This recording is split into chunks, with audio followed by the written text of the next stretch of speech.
Okay. So you see my slide come up. Can you put thumbs up if you can see? Okay, very good. Thank you. I think he already announced, but I will remind again for anyone who might just jump in that we observe that it looked like you all enjoy discussion in the big room. Yeah. So I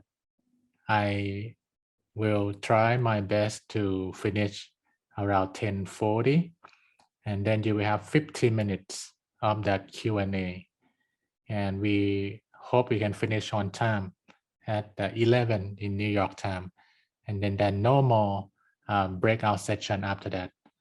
So make sure that if you have any question, if you have anything you want to discuss with me or with our Inner Peace family, make sure that you enjoy those time, about 10-15 minutes toward the end.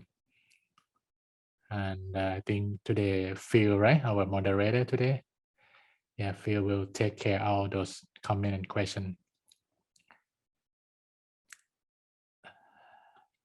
As today is kind of a first session of 2022, so I would like to touch on a very important topics that is always in my mind, and I think I never address it purposely, but I mention from time to time in different part of my teaching. But today I will really want to zoom in on these two inseparable factors of spiritual progress, and this could be kind of a Dhamma manual for this whole year, that how we gonna have spiritual progress through these two inseparable factors. So let's start from this question.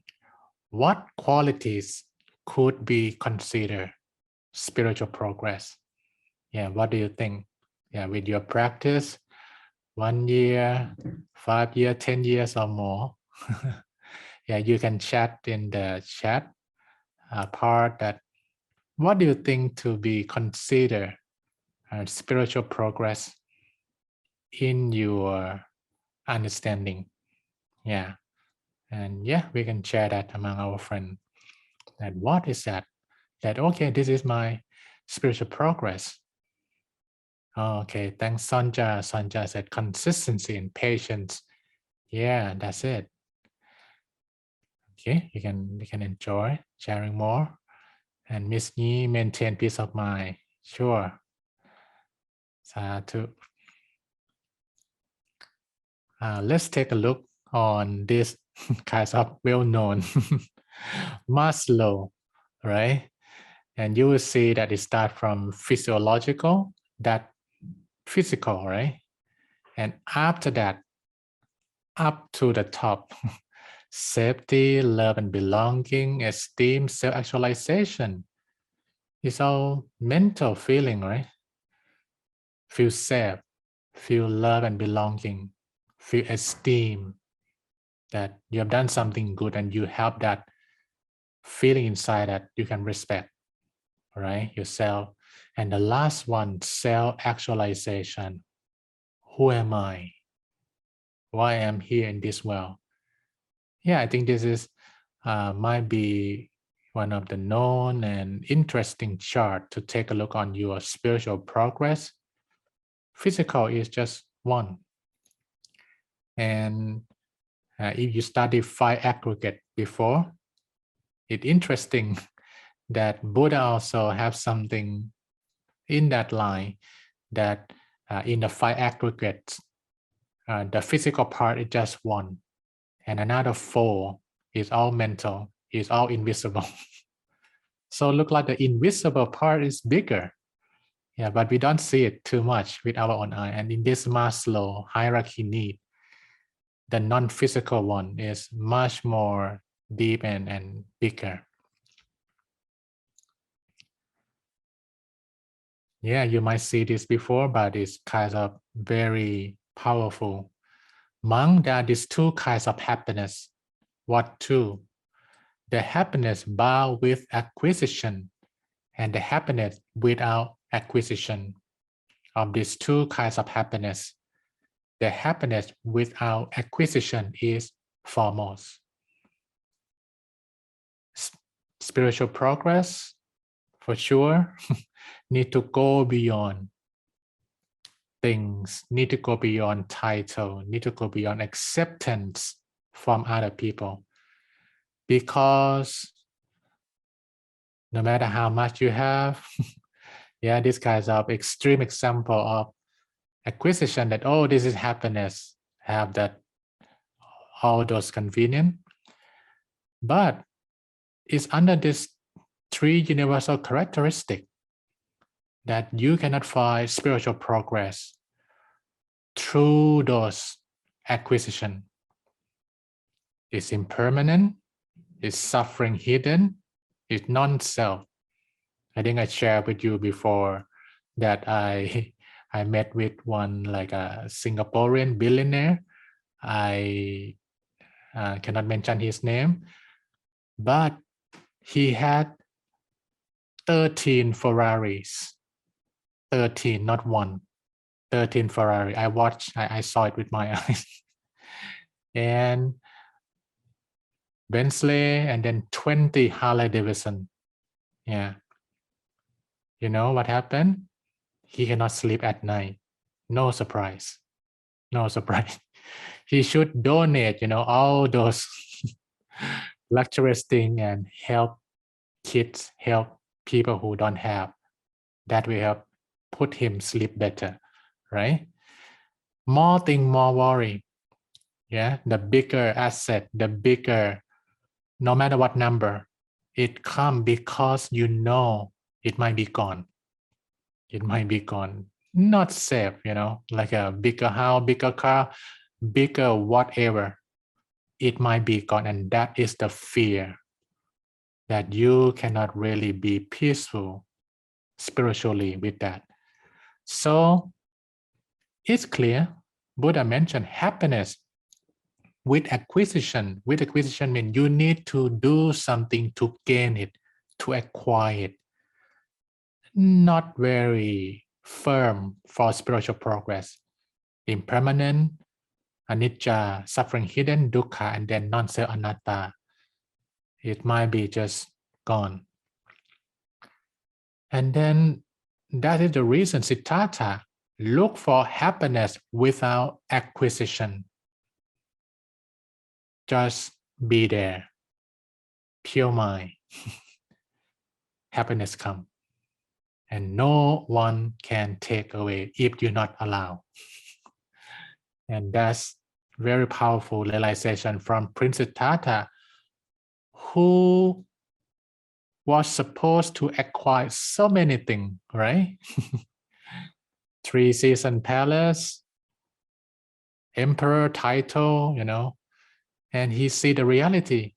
Yeah, it doesn't work. It doesn't work that way. Happiness doesn't look like that. And then he realized this is a formula for spiritual progress, for pure happiness that no one can take away from you. When you know, wow, this is bad, this is negative vibration, you can avoid it.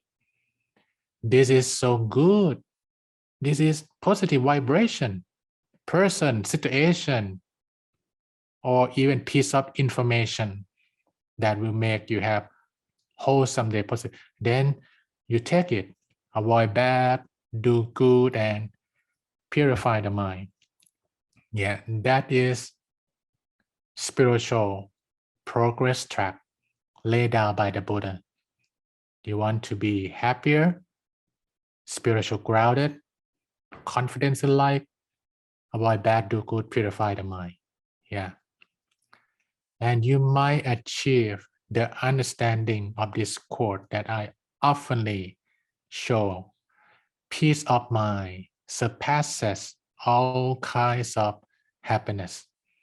Yeah, I really pray and make a wish that one day the whole world will understand what he actually means.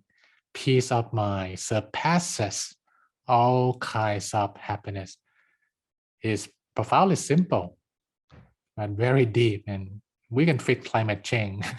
We can fix everything that if everyone understand that finally is go back to peace of mind. That peace of mind come from this: avoid bad, do good, and purify the mind. For sure, it could be a lot of discussion on this thing. How we know what is bad, what is good? Now it kind of blur, and the social media, it kind of mix everything up. Good become bad, bad become good. Yeah, we need clarity really. And to achieve peace of mind, one of the key roadmap everyone know is the Noble Eightfold Path, right? The 8 factor, the middle way that lead you to enlightenment. It starts with right understanding, right thought, right speech, right action, right livelihood, right effort, right mindfulness, and then right concentration. So it's right understanding is number 1. Then it comes this awesome conversation between 2 enlightened ones. In the Majjhima Nikaya, Venerable Mahakotthita and Venerable Sariputta, they are both Arahant, enlightened one. And Venerable Mahakotthita asks Venerable Sariputta, who are the greatest in wisdom, friend, how many conditions are there for the arising of right view? Right? Spiritual progress start with right view, right understanding. So Venerable Mahakotthita asks, what is the factor for that right view to come? Sariputta, Venerable Sariputta replied, friend, there are 2 conditions for the arising of the right view: the voice of Anatta and wise attention. Wow, what is that? Wise attention. Do we have wise attention? These are 2 conditions for the arising of the right view. Yeah, this from Pali Canon, Majjhima Nikaya. Yeah, so in the weekly Inner Peace family on Zoom, we go deeper. Yeah, I will not explain this detail on Daily Mind Shower. Not enough time for that. So the voice of Anatta in original Pali term use the term Parato Kosa. Yeah, we will talk about it. Wise attention use the term Yoniso Manasikara. They all Pali. They are Pali canon. Let's go one by one. What is that? Parato Kosa. Yeah, Parato mean from others. Kosa means sound. Yeah. So enlightened one said, you want to have a right view? You need to have your ears open and ready to listen the voice of Anatta.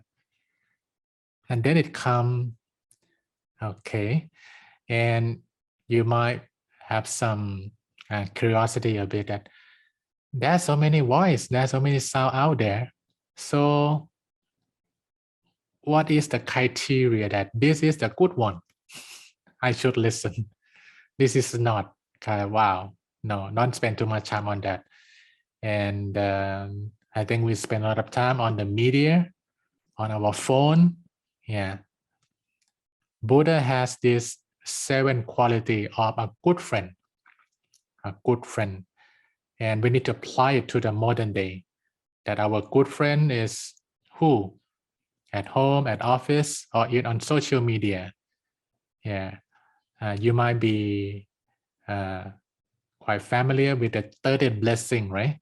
The 30th blessing, Mangala Sutta. We talk different time on Daily Mind Shower. The first 2 steps to enlightenment start with not associate with the fool, associate with the wise one. That's what Buddha said. And now the fool and the wise one not come in the form of physical person. Yeah, it come on your phone oftenly. Yeah, and we need mindfulness. We need good attention. That how can we connect? So Buddha said, good friend is endearing, yeah, respectable, right? And you can apply it to media. endearing, respectable, culture, a counselor. Yeah, if a person, yeah, you see that they are the endearing, respectable culture counselor, patient listener. Yeah, that's a quality of someone you should listen to. Patient listener. Then be able to treat profound subject. And the last one, not lead to the useless end. Yeah, we can discuss more in the Q&A what that useless end. Yeah, anything that waste time for spiritual progress. Yeah, that is Paratokosa, the voice of Anatta. Yoniso Manasikara, in English translated wise attention. This by Bhikkhu Bodhi. He translates wise attention. Yoniso is a Pali term mean original and insightful. Manasi, it means mind related. Kara, it means action. So the action related to the mind that is back to original, insightful, right? So that need clarity. When you hear something, paratokosa, right? You hear the voice of another, and then you need to have wise attention. What is that? What is the real meaning? What is not said? It's hidden, but yeah, that's the meaning of that sound, that voice, right? So this is the detail of those terms. The action in your mind, that insightful, original. How we achieve this yoniso manasikara skill? Yeah, I go back to this one again. I hope I can kind of popularize this thing in Americas and around the world. That we have enough inquisitive mind that acquire wisdom. Yeah, we have a lot. We are curious and then create wisdom. And then we have a lot of imagination, and which is important, right? Einstein said, imagination is more important than the knowledge, right? Because when you have the new imagination, it might come new knowledge. You verify it, and then it comes a knowledge. We have, that's a lot. But we lack of the third one, wisdom from silent mind. That we are not misled by some narrative. We are super clear. We should spend time with this or not, or it's a waste of time. Yeah, you need to have that more. And yoniso manasikara need that silent mind a lot. Yeah. So our mind as a glass of water, and that spiritual progress come from two factors, right? The voice of Anatta, and then the wise attention. Without silent mind, our glass become cloudy. We get angry, become red. Yeah, we feel sad, become blue. We feel bad about politician, it become green, right? And when you bring the beautiful rose, the red one come. Yeah, those color in the glass might distort the reality, right? If in the glass is, let's say, yellow, you bring the red rose, you might see orange. The reality is red, but you see orange, right? And I learned from my master, Luang Por Thata, the wise about, he said, everyone, if not enlightened yet, has bias, more or less. Because we are human, and bias means we don't see it as the way it is, and we interpret not correct. So we have bias, we have something that not correct. And he showed me in Pali Canon that to be qualified, no bias, you need to become at least the first level of enlightenment called Sodapanna, stream enterer. Yeah, at that level, on the path to Arahant, no bias. I think everyone in this room, including me right now, I'm not stream enterer yet. So we might have that full bias of love, bias of fear, yeah, bias of hatred, and bias of ignorance, not enough information, and then you interpret it not the way it is. So that's basically a challenge of Yoniso Manasikara. We have some color. The more we meditate, the more silent mind, less color, see clearer. Less meditation, no meditation, wrong judgment, wrong interpretation all the time. And then chaos come, and then that's what's happening in the world right now. So we need someone like every one of you that at least you know you need to take care of your class and make sure less color play and more clarity. So the voice of another's plus wise attention. Yeah, if clear mind, pure mind, enlightenment on the top of the mountain, right? It's right there. Imagine your body like a car, and you need a gasoline or you need electric power to make the car move. When you have the voice of another's and wise attention, that's how the energy come into your car and it moves.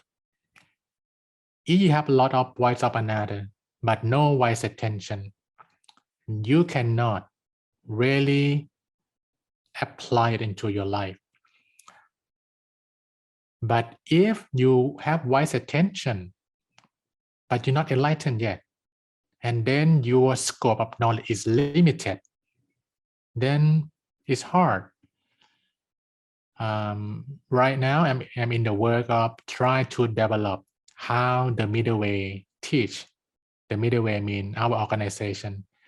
And I come up with some interesting ideas that wise attention can be considered as timeless wisdom, and then simple practice. Yeah, how you can understand and kind of analyze those timeless wisdom to be your daily practice. Yeah, how I will bring those 2000, how I bring those conversations from the enlightened one 2050 years ago to be what I'm going to do today. Yeah, that is wise attention. Right? Not just discussing in the sky, but right now, right? We can discuss more Q&A. And then the voice of another is like a kalanamitta or good friend. Yeah, I have a interpretation of the voice of another. It comes into two like a style or a format. One is inspiring example. Yeah, when someone tell you something that they also practice, that could be inspiring example. Wow, those person can really apply Dhamma. And the second one, caring support. Yeah, when you not only get information, but you get encouragement. I'm with you. I will support your practice. That is wonderful. So if we can have this kind of the middle way method in learning, we have timeless wisdom, we have simple practice, we have inspiring example, and we have a caring support system. Yeah, we might do much better in Dhamma and how to apply it.